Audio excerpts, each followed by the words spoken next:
Good afternoon, everyone. Thank you for joining us today. I'm Kelly Murick, Senior Director of Products and Services with the Small Business Association of Michigan. Now more than ever, small businesses need to be protected from cyber attacks, yet many of our members find cyber solutions to be expensive, complicated, and time-consuming. That's where our approved partner, SensCy, comes into play. SensCy simplifies cybersecurity for you and provides deliverables that identify your cybersecurity vulnerabilities and reduce your risk and ensure that you can recover should an attack occur. SensCy and SBAM host a monthly webinar series that educate you on important topics related to small business cybersecurity. And today's webinar will cover how to manage cybersecurity for your remote workforce. Presenting from SensCy today are Dave Kelly, Chief Technology Officer, and David Behan, Chief Client Success Officer. Just to note that this webinar is being recorded and it will be posted on our website, sbam.org. We will send you an email with a link that you can refer to later. You are currently muted, but we encourage you to submit any questions through the chat feature and we will answer them as we go along. So with no further ado, I will pass it on to Dave and David with SensCy to kick us off. Great, thank you. Good afternoon, everybody. Welcome to this webinar. We hope to have a good, fun hour with you guys, and we're going to make it a little bit interactive. So why don't we go ahead and do some poll questions to get us started today. So let's pull up that first poll question.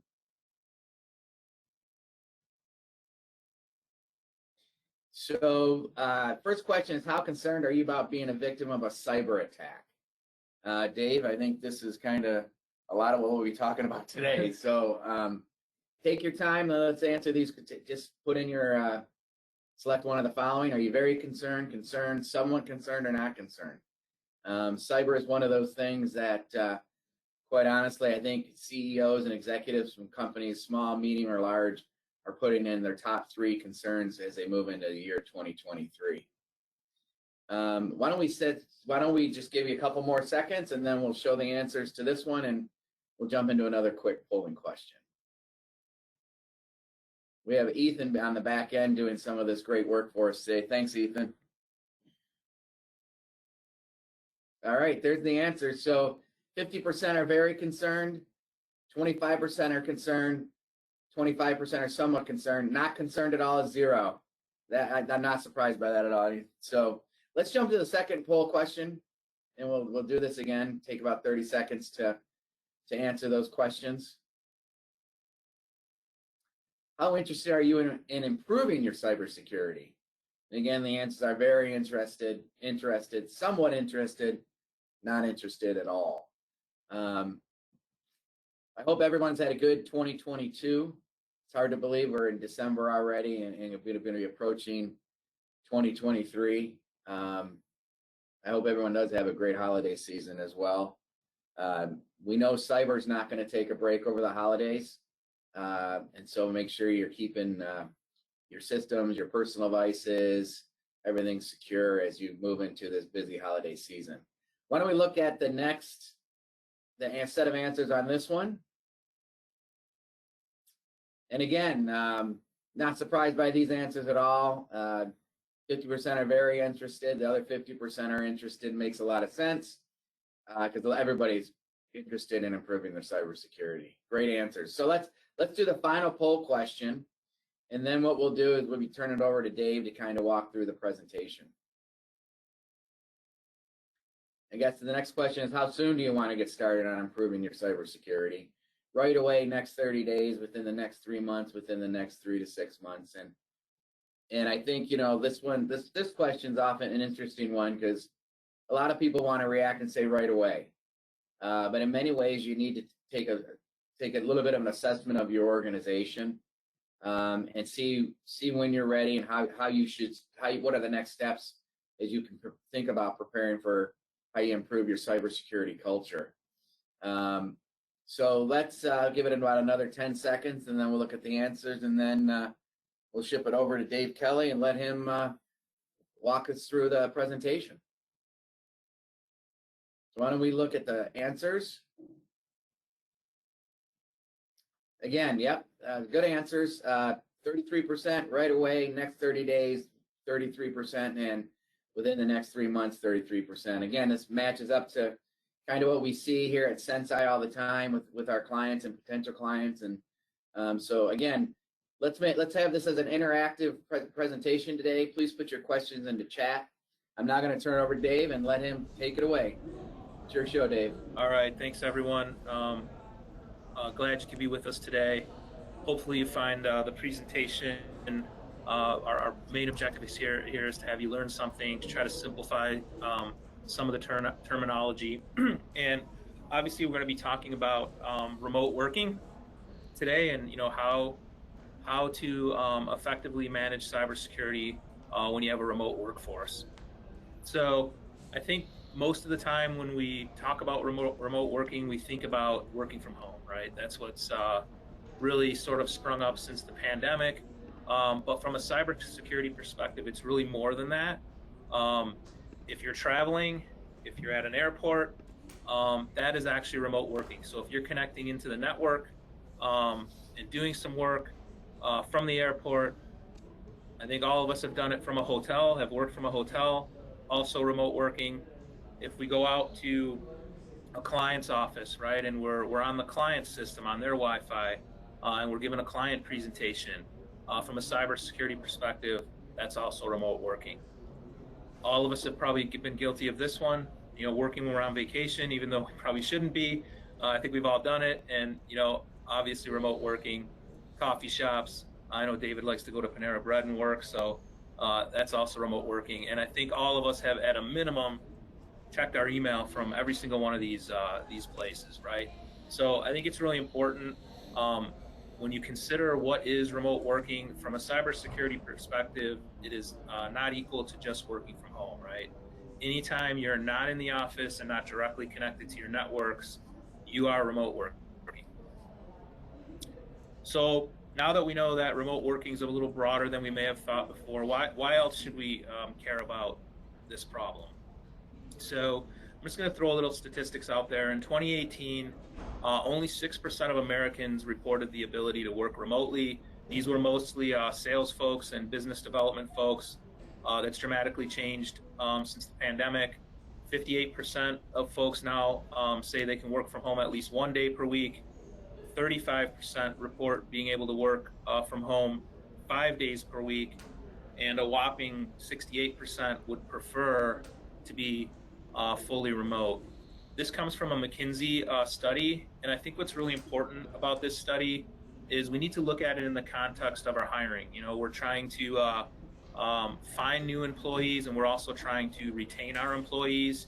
And if you look at this recent study from 2022, you can see that the ability to work remote is now third behind greater pay or hours and better career opportunities, and it's really beating some more traditional metrics like more paid leave, better health insurance. It's ahead of those things.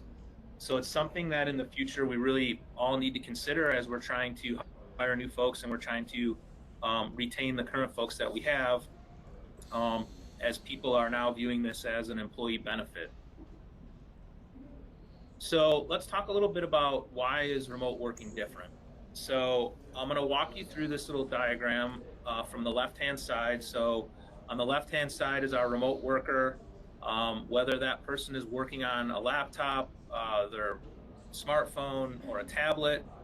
When they're working inside the office, that wall that's there in the middle is protecting them from the outside internet, which is on the right. And those lines are representative of data sort of moving back and forth between the person who's working remotely and the open internet, right? The open public internet. And when we're inside the office, we have all sorts of infrastructure controls and firewalls and things that protect that data as it's moving from our employee to the open internet, and then also protects us when things are coming from the open internet back into our employees' devices. Now, if we think about remote working, this is really what remote working looks like. We don't have those controls and those security infrastructure things in place unless we actively put them in place. And that's what we're going to talk about a little bit today. So if you look at the difference in the diagram, obviously we've got data flowing to the open internet and flowing back to our employees' devices or our personal devices, really kind of unobstructed. And the problem is in that data flow, this is where the hackers live, right? So they're looking for those open connections, that open data, and that's what we want to prevent when we have remote workers. So how do we protect ourselves? We really need to proactively recreate these barriers, right? So those barriers that were developed years ago when we were all working from the office that help protect us when we're in the office, we need to proactively do some things to make sure that we can recreate at least some protection levels for our employees and for ourselves. And we're going to talk about 4 things here. We're going to first talk about a virtual private network, or VPN. We're going to talk a lot about Wi-Fi or wireless fidelity. I don't know if anybody knows that that's the acronym. Usually we don't know what acronyms mean, but in this case, we probably don't know what the real word means, but it is wireless fidelity. So we're going to talk about that. Another important one is security patches and notifications and updates. So we'll talk about those. And then lastly, we'll talk about an incident response plan. When you're looking at cybersecurity, you have to look at it in a holistic perspective. So we need to be protected, but we also need to be prepared to respond should an incident occur. So those are the 4 things we'll be kind of going over today. The first thing we're going to talk about is the virtual private network, or the VPN. So when you think about the internet, you should really think of it in the context as when you're on the internet, you're actually in a public place. So, if you've ever wondered when you're searching for some new Nike shoes for your kid for Christmas, and suddenly you get an ad served up for you for those shoes at a discount on Facebook or wherever you're at, right? That's because those tools that serve that up to you are basically because you're browsing publicly, right? So people can see what you're looking at, know what you're looking at, and advertisers take advantage of that to serve you up ads, right? The problem with that is, while it's all great when we find a discount on something we're looking for, it's not so great when hackers have learned to exploit this technology, and that's what's happening today more and more. So the types of attacks that I'm referring to here, the first one is what's called session hijacking. Basically what that is an adversary is gaining access to exactly what you're browsing online. So they're exploiting the same technology that the advertisers use. And where this can become a real problem is if you're on Wi-Fi and you're going from, let's say, looking for those Nike shoes to checking your bank balance, suddenly you could have a real problem there. Vulnerability sniffing, this is a really interesting one, particularly today because we have so many connected devices. So another thing that's public when you're on the open internet is your IP address. And you can think of your IP address sort of as your home address when you're online, right? If the adversary knows what your IP address is, they can start to look for other things that are connected to your IP address. So you can think about things like your Amazon Alexa, your Ring doorbell, your smart fridge, your Roomba, like whatever you have connected to the internet, those things are potentially exploitable. And I don't know about you, but I've never installed a patch on my Roomba vacuum cleaner, so I'm not even sure that I know how to do that, right? So we need to be careful, and a VPN can protect us from these things. So how does it protect us? The first thing that it does, which protects us from the session hijacking, is it encrypts the data on our device. So if we're on our laptop or we're on our smartphone and we're accessing information from those devices, it encrypts that data and it creates a secure tunnel for which the data can flow. So if it essentially prevents advertisers and others from seeing kind of where you're going online. Secondly, it hides your IP address, right? So it makes you essentially anonymous, right? So adversaries can't see where you are.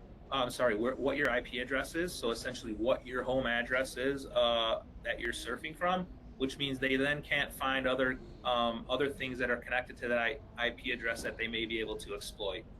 There's a very famous story about a company, a very large company that was breached, lost a lot of information. It was a very expensive attack. When they did the forensics, it took them a long time to figure this out. But the way that the adversaries got in was through their water cooler. They had water coolers set up all over the office, right? And those were connected to the internet because it allowed the water provider to know when to bring the new jugs of water, right? And that's the way that they got in. Those weren't patched. The hackers got into the network through that water cooler and moved laterally into their other systems and deployed ransomware and did some other pretty bad things. So VPN, if we're working from home, if we're in any of those locations that we talked about previously, you should definitely be using a VPN.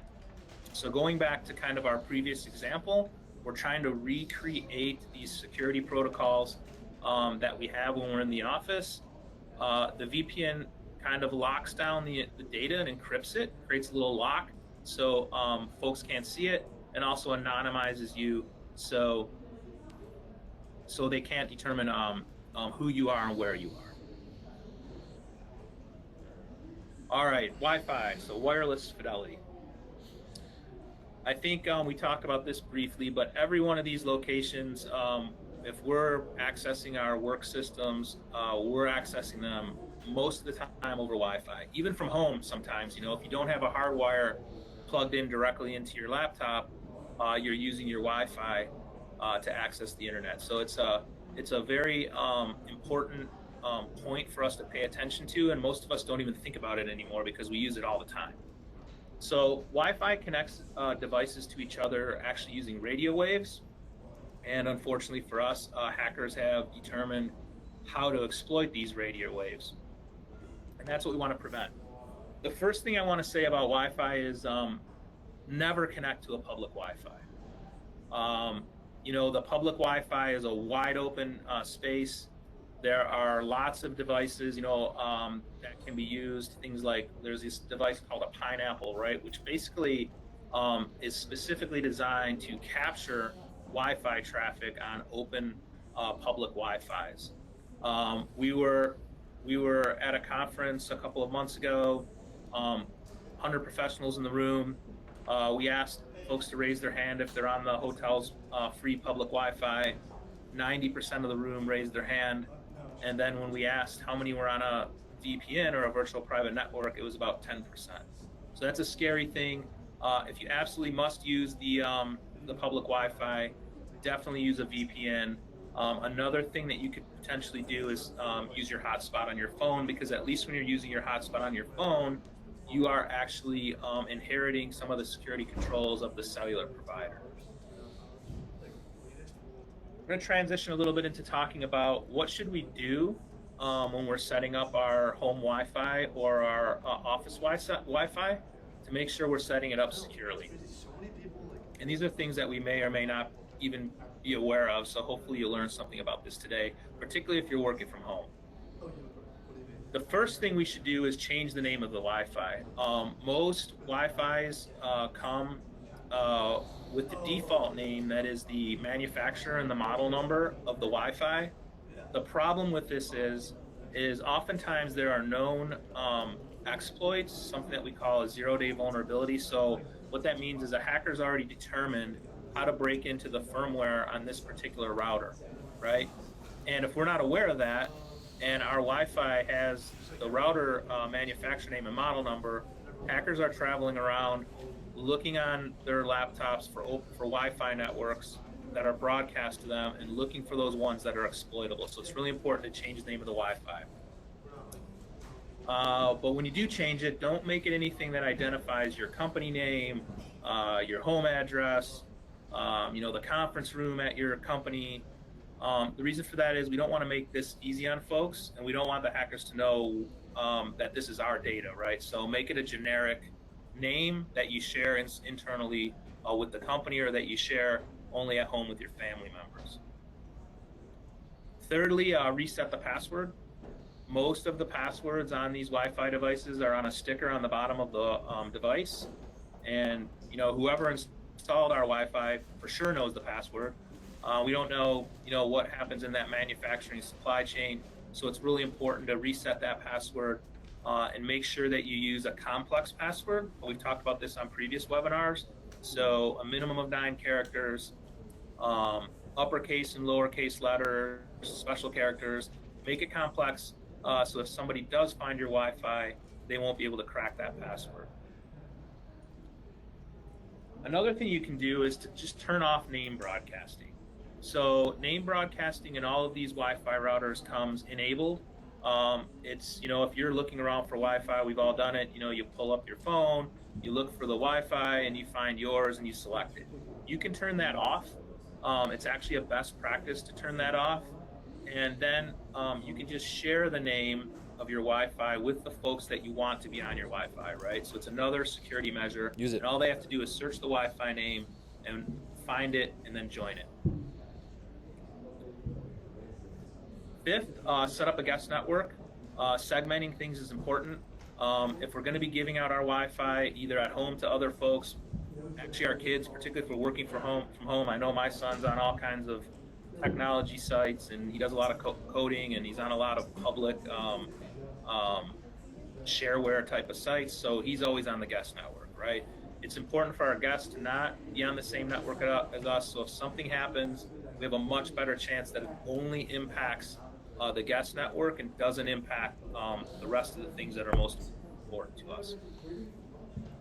And then these last two, they sometimes come disabled, and it's important to check. Just make sure encryption is enabled and make sure the firewall is enabled. There are many manufacturers of Wi-Fi routers that come with these disabled by default, and you have to actually go in and enable them. All right. Next, we're going to talk through security patch notifications, software updates.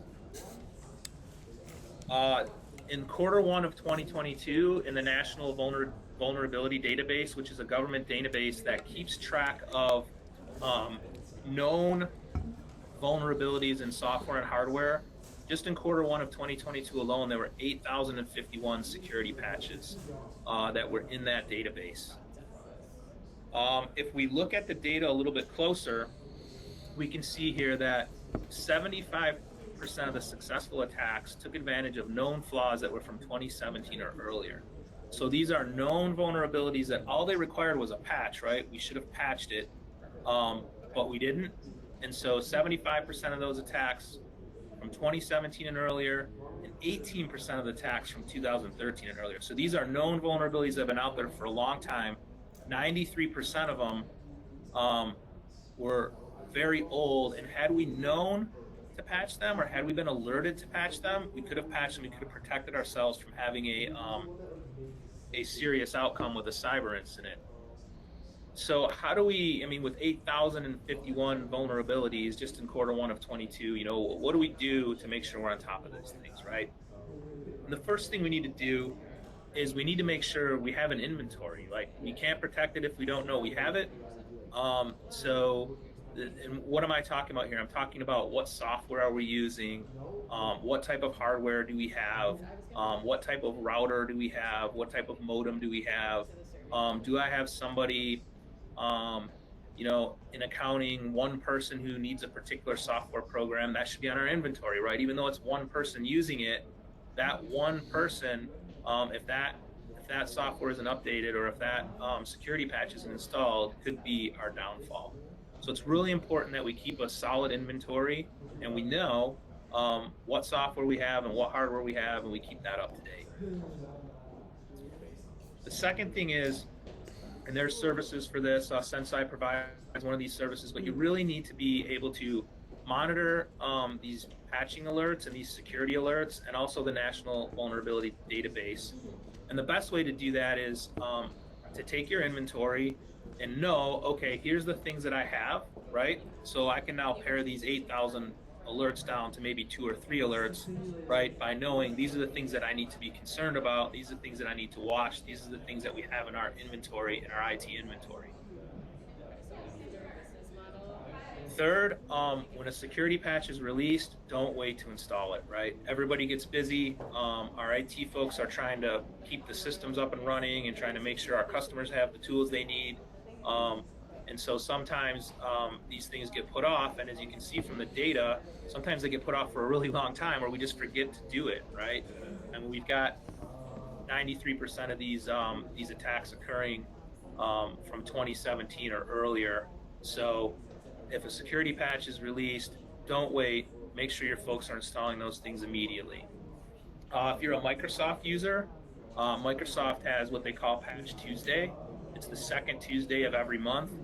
Our recommendation is that you install those patches immediately. Just in November of 2022, there were 65 Microsoft vulnerabilities that were secured during that Patch Tuesday in November.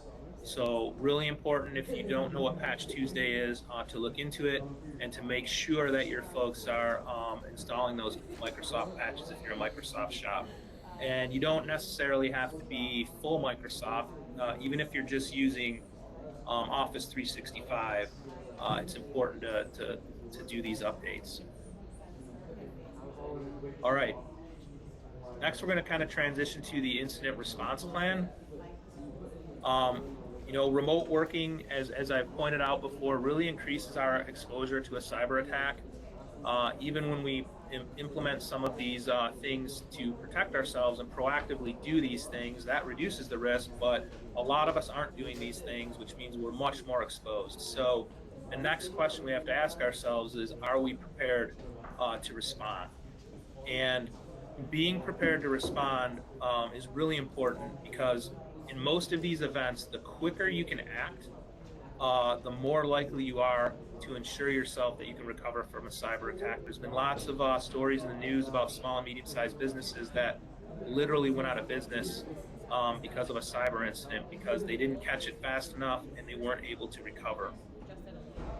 So what is an ICP, or an incident response plan? It's really a set of steps that your business can follow in the event of a cyber attack. This statistic here is from the International Association of Privacy Professionals. 67% of small businesses do not have a cybersecurity incident response plan. From our data and the clients that we're working with, that number is like in the 70 plus range. So I think it's almost 75%. So it's really important that if you don't have an incident response plan, you start to think about it. We'll talk through a little bit about what should be included in an incident response plan, just so you kind of get an idea of why they're important. The first thing is, we need to have step-by-step instructions on what do we do to contain this thing if we have a cyber attack, right? It's really important that we act quickly and that we start to contain it. What are the roles and responsibilities? So if we have a cyber incident, who's in charge of doing the containment, right?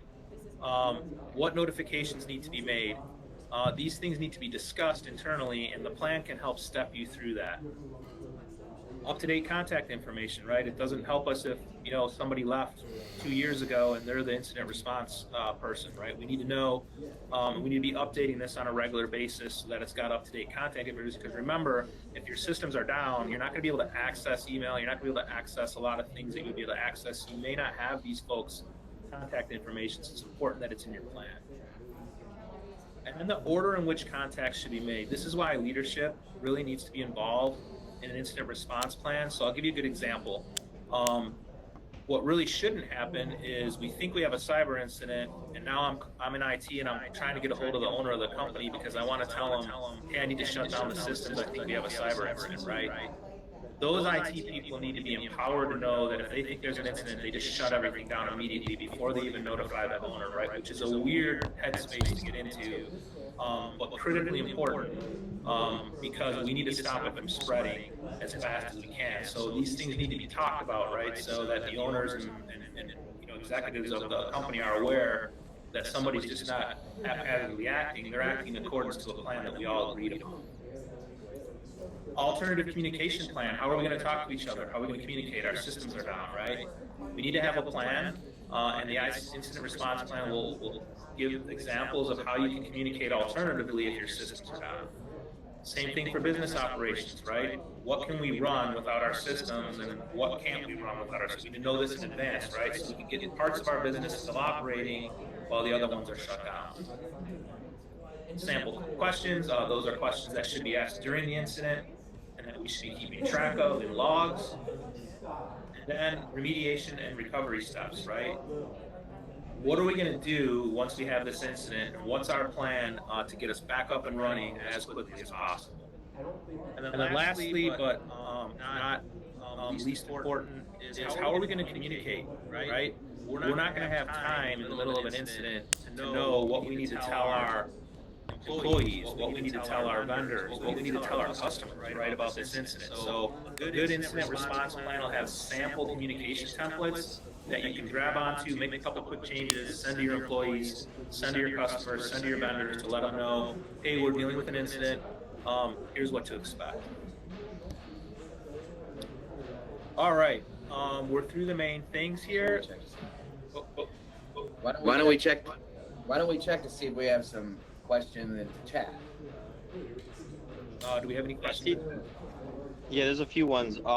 So is it okay to connect to airplane Wi-Fi? That's one of them. Airplane Wi-Fi is, I would call it similar to any other Wi-Fi. If I was connected to an airplane Wi-Fi, I'd use a VPN. And what about older systems that no longer receive software updates? How do you keep those safe? Yeah, so that's a really good question. If you have older systems that just cannot take a patch, you really need to look into segmenting those systems off from your other systems. So put them on a separate network. This is very similar to your Wi-Fi that I described at home. Having a guest network, what that really is a separate network from the actual network that you're doing your work from home on, right? Maybe the kids are on that one, the video games are on that one, whatever.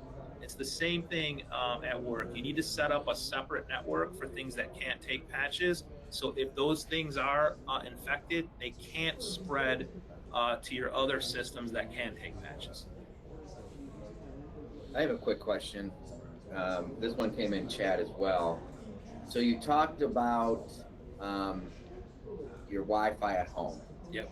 And you say to change the password, several things you need to change. Well, when the person, a lot of people use Xfinity or they use a service provider. Do you have that person do it, or do you have them turn around and you do it? How does that actually happen? Yeah, so it definitely should be you doing it and not the service provider. We don't want anyone to know the password. You know, those are the keys to our kingdom, really. Particularly as we're having more and more things connected to the internet, right?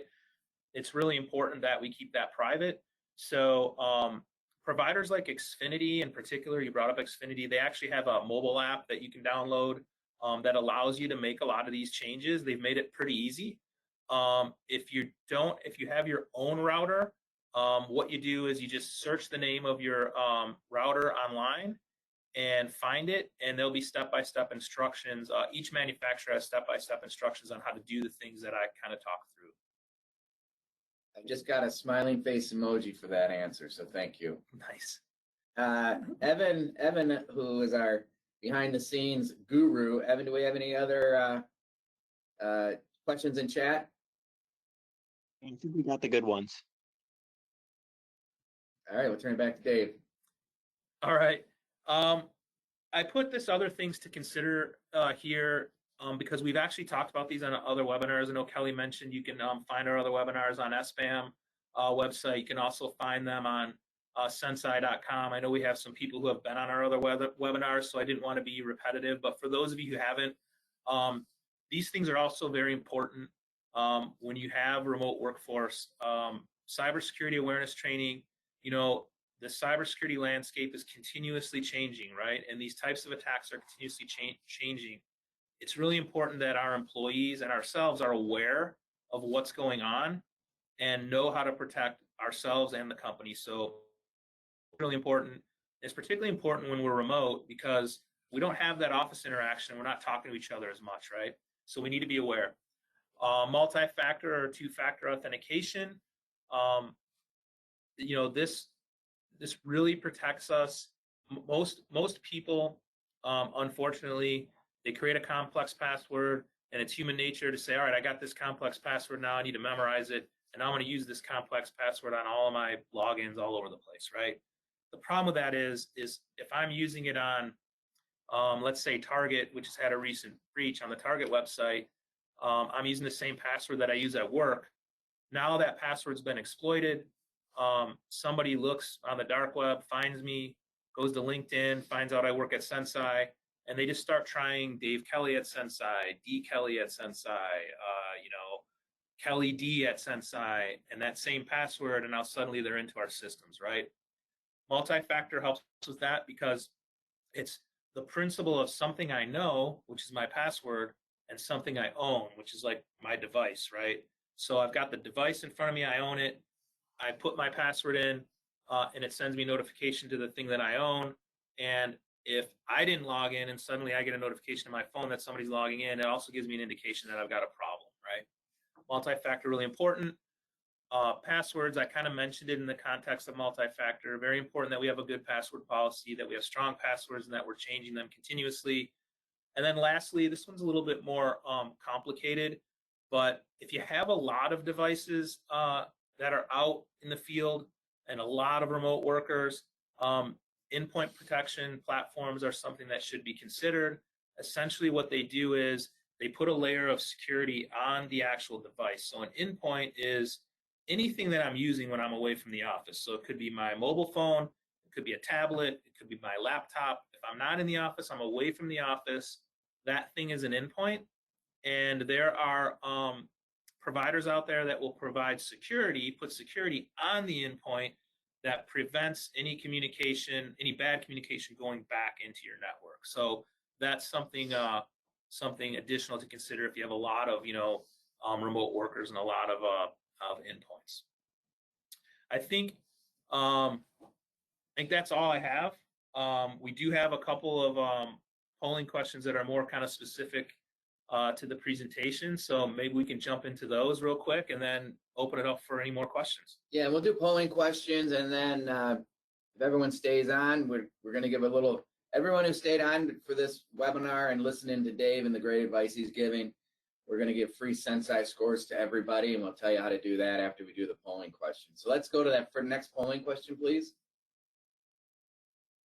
So this question is, do you have an incident response plan? Dave talked quite a bit about an incident response plan and things you have to do, the reasons why you should have one, and what should be included in your incident response plan. And so let's take a couple more seconds to answer this question again. Do you have an incident response plan? Please select one of the following, yes or no. And Dave, any final comments on why incident response plan is so important? No, it's just, again, just to reiterate, right, it's just we need to train like we fight, right? So if we get into a really bad situation, we need to know what to do and be prepared what to do and have practice what to do, right? That's going to make our response that much better. And answered honestly, our findings are most people don't. So let's do the answer. We'll try to change that. Yeah, let's do the answer. And so this is really close to the data we're seeing. 38% of you have one already, but 63% don't, and that's really close to the data points we're seeing. So let's go to the last polling question here. Again, this will be the last one. Now that you know the definition of remote work, what percentage of your staff is remote working? Is it 0 to 25%, 25 to 50, 50 to 75%, or 75 to 100%? And because of COVID, Dave, things have kind of just shifted, and you're seeing more and more people work from home. You said I like to work at Panera, Starbucks, so I like to go to some of the mom and pops in Ann Arbor and the surrounding area, Plymouth and those kind of areas, Northville. So do you see this trend going down or going up? Yeah, I think it's definitely going up. I think that was really pointed out in the McKinsey study. I mean, particularly if new hires and people that we want to retain are viewing that as a benefit that's like higher than health insurance and more paid time off, it's significant. And it's something I think we all need to pay attention to. And if we're going to be hiring folks and allowing that remote work, then we need to figure out what's that new paradigm mean for our security. Yeah, and it's a quality of life issue too, I think. And yeah. So let's see what the answers are to this one, see what people are saying. So, yep, okay, so 33% have said about 0 to 25% are working from a remote. 25 to 50% was 22%. 50% to 75% was 11% of those folks, and then 75% to 100 are 33%. So over one third of the people in this polling today have almost 75 to 100% of their people are working remote. It's interesting because it lines up with the data from the McKinsey study. I think it was 36% that reported they could work, up to 5 days a week, right? So it's really right in line with that. And that was on small and medium-sized organizations, that study. Great. Thank you. So everybody, thank you for answering the polling questions today. Evan, we'll go to you one more time to see if there's any questions in the chat. I don't see any more, no. Okay. Well, listen, everyone's going to get about 23 minutes back to their day. So I want to thank Dave Kelly for his great presentation today, and Evan for doing the behind the scenes work. And what I want to also do is offer up everyone who stayed on this webinar for the whole thing a free SensCy score. A free SensCy score is like your FICO score for cybersecurity. It takes you it takes between 20 and 30 minutes to do it. We'll be following up with a thank you email to you because for being on this webinar, and in there will be a link to sign up for a SensCy score. But also feel free just to reach out to Dave Kelly or myself directly, and we will set that up for you as well.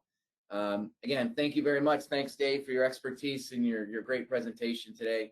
And we look forward to hearing from all of you. If we don't hear from you before the end of the year, I hope you have a happy holiday, a great new year, and we look forward to seeing you in 2023. Take care, everybody. Yeah, thanks for joining, everyone. We hope you learned something today. Take good care.